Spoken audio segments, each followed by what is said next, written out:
My name's Elena Bojorquez. I'm from California. My daughter's name is Bojorquez, and she was SCID, had SCIDs.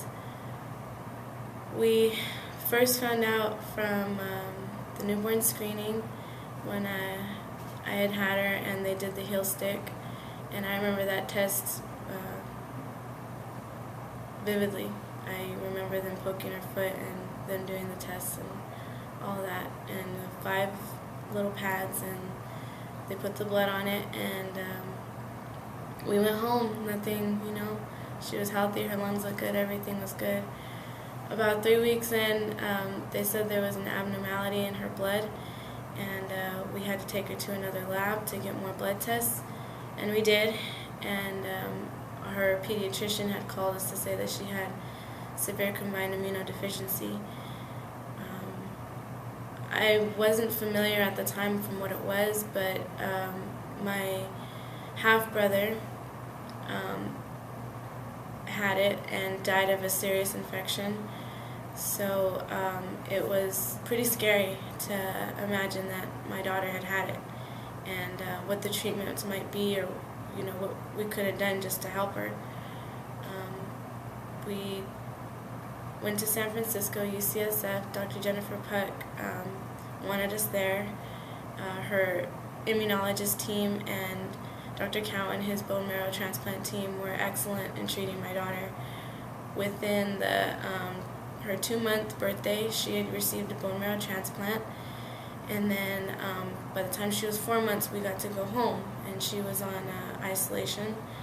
We did treatments every 3 weeks, which were somewhat difficult because we're from Fresno, and that's about 4 hours away from California.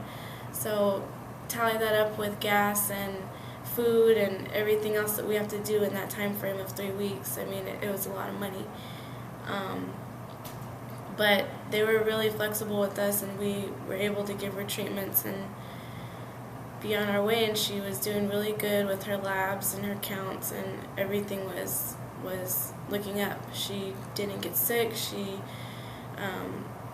didn't have any signs of any infections, but also that was due to us keeping her isolated from everybody, and even from just going anywhere, and me and my family not going anywhere during flu season. We got to make sure we're healthy as well, being around the baby. The hardest part with that was a lot of family members don't understand what you're going through, because they don't quite understand the sickness, and how just because you're not sick doesn't mean you can't pass something. And we're not trying to keep her from anybody, or keep her, just be selfish with her. We were just mainly protecting her. That's the main goal, is to make sure that she stays healthy. And by the time she was 7 months,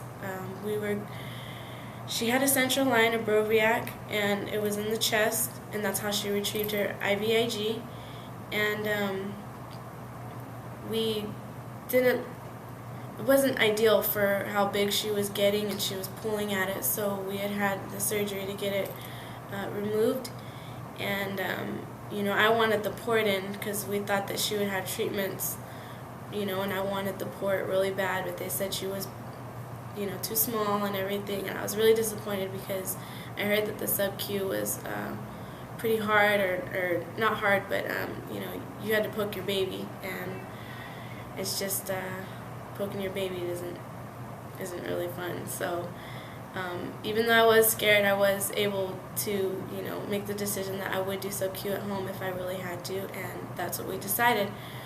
We had went home. She went home with her treatment, and she had the Broviac removed, so we went home, and within about 4 days, I get a phone call that Dr. Cowan and Dr. Dvorak had been emailing each other that she doesn't need IVIG anymore, that she was cured, and with the time frame of 6 months post-transplant, she's totally healthy. She can be out. She is here with us. She is out in public. She is with other kids, and it's been just amazing.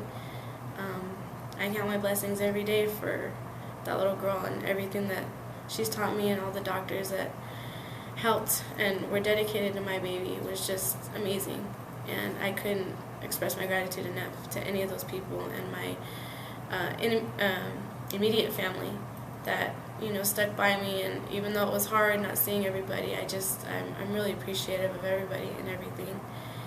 And we hope that she can grow up in a normal life and just live it to the fullest. And I also would like to thank IDF for everything. Learning all this is very useful to me. I really can't express how interesting all of it is, and just like it says, we're like zebras, because not everybody's story is the same, but not everybody's story is different either. We're all connected in some way, and it's just amazing to meet other families that have gone through the same thing, or, you know, is still going through the same thing, and it's great. It's great, and after so much research that has been going into it, you learn everything, and you start to notice what other people go through, and, you know, I'm just really grateful.